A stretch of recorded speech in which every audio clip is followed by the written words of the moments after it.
Now we're live. This is Federal Prison Talk. And if you don't mind, I'm going to do my little intro here. It's about 30 seconds and we'll talk. Sounds good.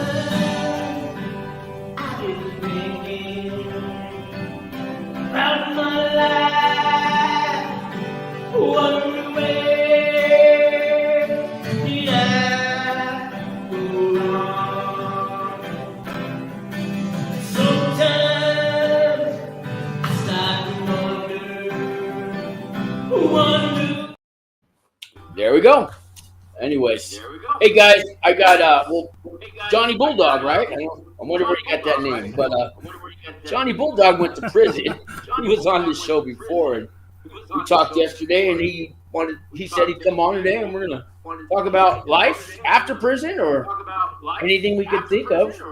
Join the chat, guys, and if you want to call in, I got it set up where people can call in. But give me a minute on that. I'm just setting that up. But what's going on, Johnny? How's life after prison? Actually, everything's going very well. It was actually an easy transition back in. I did 36 months. I went to Loretto, low. And you did a lot of time, though. I got a bunch of credit.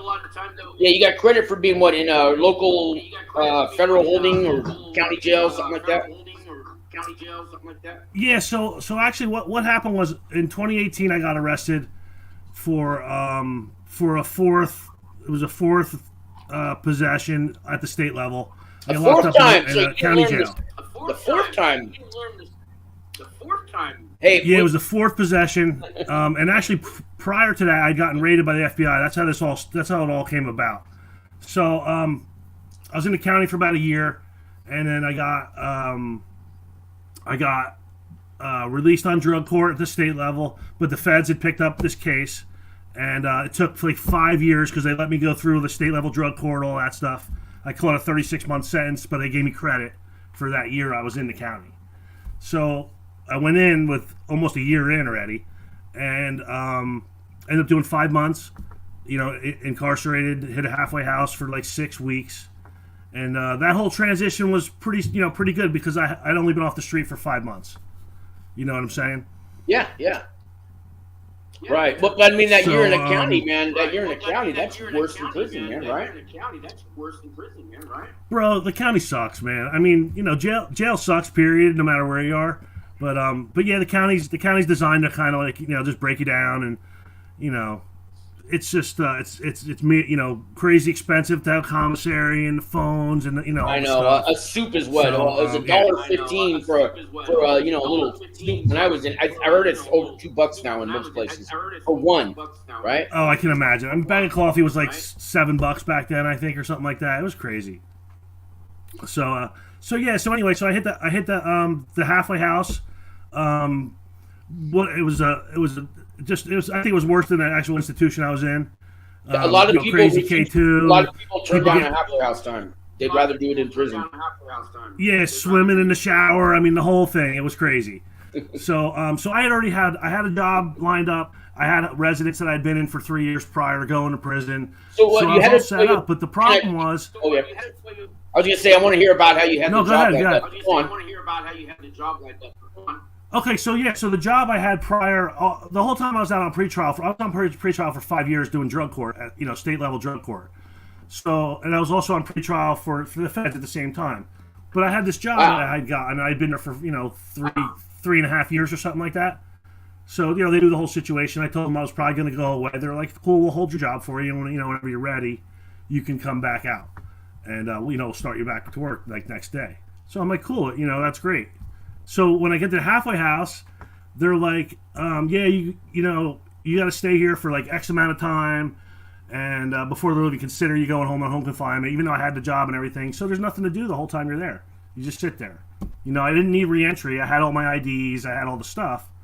So you just kind of sit there, Yeah. And it's just nonsense. Crazy nonsense. I remember. Boy, do I remember. Yeah, it was pretty crazy. So then they sent me back on. They sent me, I had weekends home, and then I got home confinement. I was on a bracelet for not very long, but just the experience of having that thing around your ankle all the time was fun. Going to work, having to call in when I get to work, call when you leave work. The whole process was pretty ridiculous. But yeah, so these days, from that point forward, I like I said, I had the job. I just started working, so life's actually pretty good at the moment. I really don't have many complaints. But like I was talking to you about, I kind of want to go back and be able to share my experience with other people, so they kind of know what to expect. It's actually fairly easy to navigate on my in my experience. Yeah, you just got to be proactive about the whole thing. You got to plan if you can before you go to prison, but at least when you get there, you got to start then, man. Yeah, I mean it's very easy. Once you get in there with the First Step Act and all that stuff, if you don't have a whole lot of time, like I don't know, what'd you do? Had like 60 months or something like that? I had 52 months, and but I had 36 months. So with RDAP, I left the camp after 27 months, and then I had to do 6 months in the halfway house. Okay, all right. Yeah, so I ended up with like 4 months of halfway house. So my judge actually had sentenced me to RDAP. But yeah, but that means with my nothing, time right? credits and stuff. Yeah, but that they don't go by the judges. No, I knew that. They don't go by the judges. The judge recommends I knew that for sure. He's DOJ, they're BOP, and they'll let you. They'll remind you of that. Right. Yeah. They did let me have my CPAP machine though, believe it or not. They will. No, they will. They don't want no more lawsuits. They have enough. Yeah. How about it? So But your CPAP, did you get to use it the first day? Did you bring yours or did you use theirs? Did you get it right away? No, I brought mine. I brought it right. Yeah, right through R&D. They just X-rayed it, made sure there was nothing in it. I had the water tank and everything, cord, mask, hose, the whole thing. No 30-day hold investigation. We got to take my R&D experience was. We got to take it apart. Nope, nothing like that. They just ran it through the X-ray machine, made sure there was nothing hiding inside it. Took the tank out, looked in it, just kind of eyeballed it, and then put it in my bag and took it up. Okay. Yeah, it was pretty good. So that was a I get a lot of people asking about those. That I probably had 500 phone calls, and I'm going to say 50 people have asked about those. Yeah, I mean it's an important thing to have if you have sleep apnea. I have it severely, and so not only for my health, but you live with 5 other dudes in a room and you're snoring like a bear. You know what I mean? It's like. You're gonna have problems, in that environment. So it's kind of important in all kinds of aspects. So they had a room for everybody. Oh yeah, I can imagine. Yeah. So they had them all in a room for one time, and then they ended up just splitting everybody up, and we had access to plugs right by our bunks, so it was actually pretty good. But but yeah, I managed to stay sober this whole time, which is pretty good. I just had 6 years clean. Congratulations, man. Congratulations. That was a good milestone. Congratulations. Yeah, man. 2018 changed my life. It was I was looking, when this whole thing started, I was looking at a lot of state time and a lot of, potentially a lot of federal time too as well. But I did a lot of work proactively before I went to court and stuff with drug court and, counseling and rehab and all that stuff. And that's probably why you got the better... kind of life experience to do all this. Yeah, absolutely. I didn't come off the street. I wasn't. Everybody has their story, but I was able to be proactive from the time I got arrested, and advocated for myself, and what you have to do, otherwise, because no one's going to do it for you, especially a public defender, and some paid attorneys are questionable as well.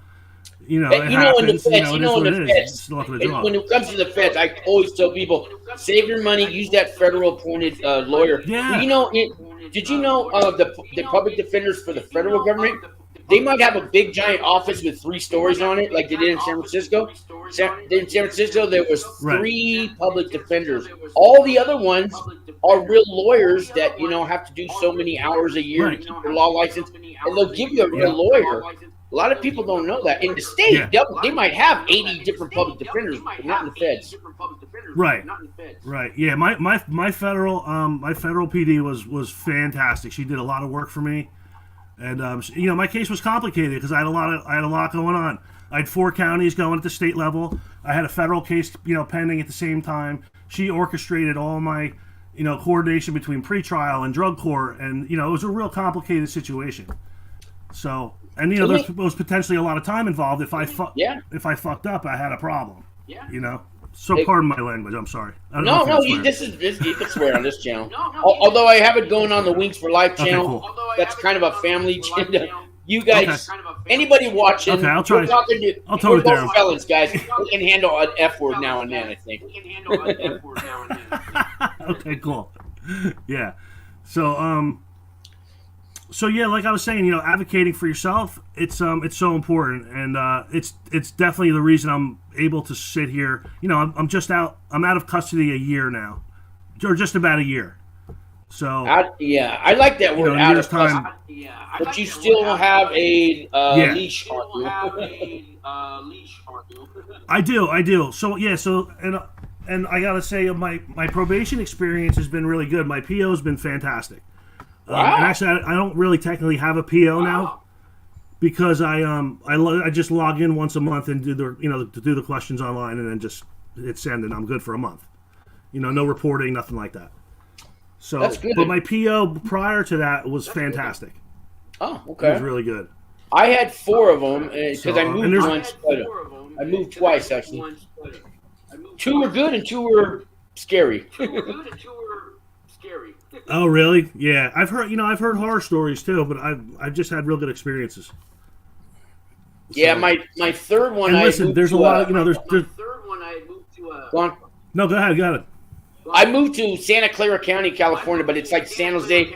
I got where I lived. There was this PO had pretty much all gang members on his on his caseload, and he treated me just like one of them. He came by 3 times in a 24-hour period. I'm living at a sober living house that already tests me once a week and sends the results to the probation. And he comes by.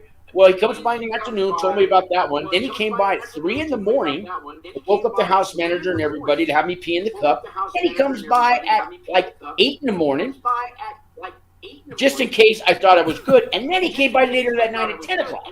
4 times, actually. Wow. Just in case I thought after the 3rd one, now I can go get high. Wow. Took a lot to build his trust. Yeah, sometimes it's like that. It's crazy, When I first got out of drug court and out of treatment, and I was living in an Oxford house, which is like a halfway house. I know them, and we have them out here. I actually work with those guys sometimes with my job, helping people, get back into the world. Yeah, and another, that's another, lucky roll of dice. I got a really good house. I got a big house with 10 guys. We had a pool. A pool. It was pretty sweet living for. Yeah, we had an in-ground pool in the backyard. It was fantastic. I've really never heard negative things about Oxford houses. And they're all over the country. Yeah, you would think when they get big, they're so big that they can't manage their houses wrong. They do a good job, I think. Yeah, we had a we had a house meeting every week, and then we had a monthly meeting, for the area. So, I got involved in that because I was there like a year and a half. I lived there. But yeah, it ran very well, real smooth. The rules were good. We chose who came in and out of the house. But the bottom line is you got to be there for the right reason. I like that. Everybody in the house gets a vote and a say, and they count, and they decide. Well, I got to live with this guy. It's nice that they do that. Yeah, and right down to the rooms too. Like if you have a problem with somebody coming in, and they're willing to switch rooms with somebody, they'll just let it happen. You know what I mean? They'll just try to work together with everybody. Hey, the ones out here, there's but, again, a couple of the houses, a guy I know, he said they can have an overnight guest once in a while. Yes. Yep. Wow. Yeah, as long as the house is okay with it, they just say people want to meet her, make sure everything's cool. Yeah. And it's generally not a problem overnight. That's unheard of. I've been in about a half a dozen sober living houses in California, and that's unheard of except for Oxford House. I like that, man. That's cool. Yeah, Oxford House is more free. It's more of a freedom, more freedoms that you can enjoy. You come and go as you please. There's a loosely enforced curfew. But you see somebody getting high, you just say, hey, look, I think somebody's getting high. Lets everybody house drug test, and then whoever comes up negative's out, and that's just the way it went down. Yeah, that's the norm. I mean, some halfway houses I was sober houses, they make them go to detox for 72 hours or something, then you come back. Some of them would get a room for their 3 days and party, but then they said, no, you got to go to like a detox. I give me a slip that you went somewhere. Yeah, yep.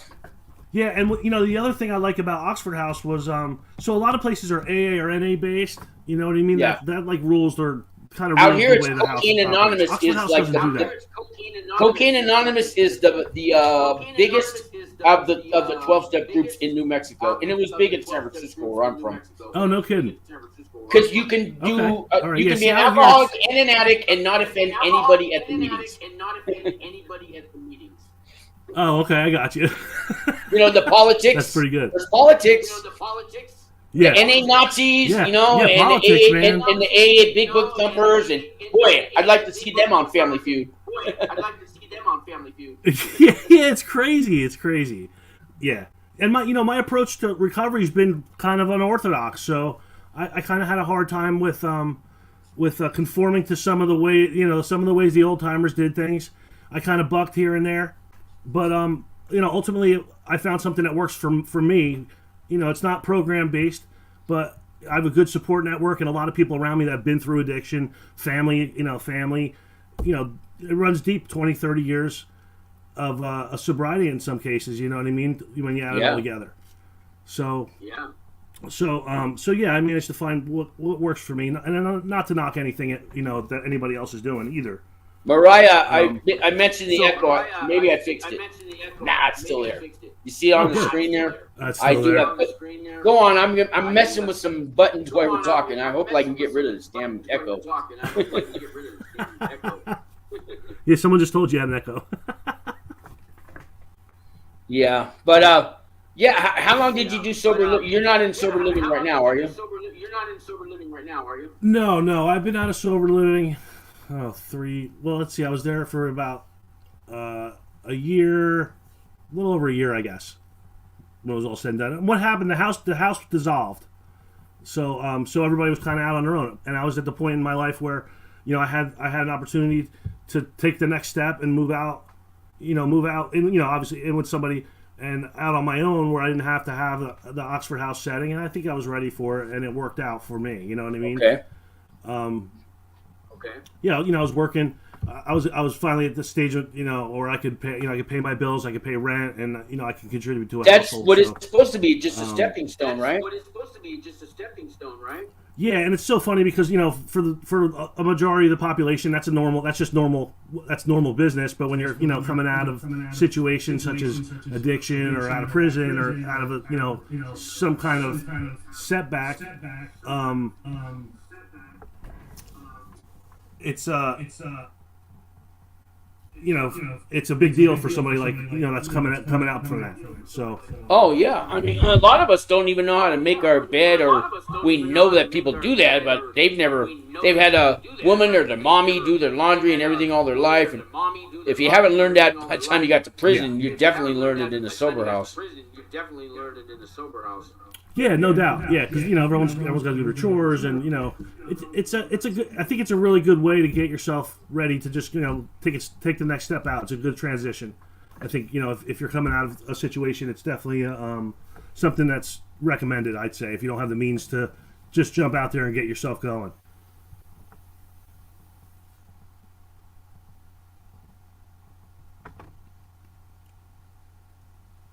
Well, now I can't hear you.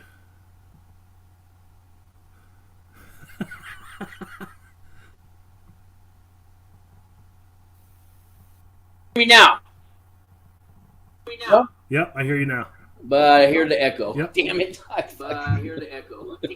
Oh, man. I wish I came on 20 minutes early. I got another laptop by the time I hooked it up. Yeah, huh? See, you can't hear it, but the audience this can. Technology's fun. The problem is the audience can, and that stops people from tuning in, right? Yeah, gotcha. So, what's the remedy? I could switch laptops and we come back in about 5 minutes, maybe. Want to try it? Yeah, just why don't you just Really?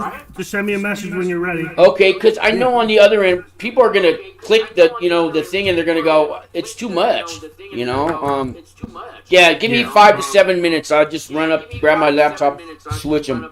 Okay. Okay, sounds good. All right, thank you, man. Sorry, guys. Come back in about 5 or 10 minutes. All right, cool. I'll talk to you then.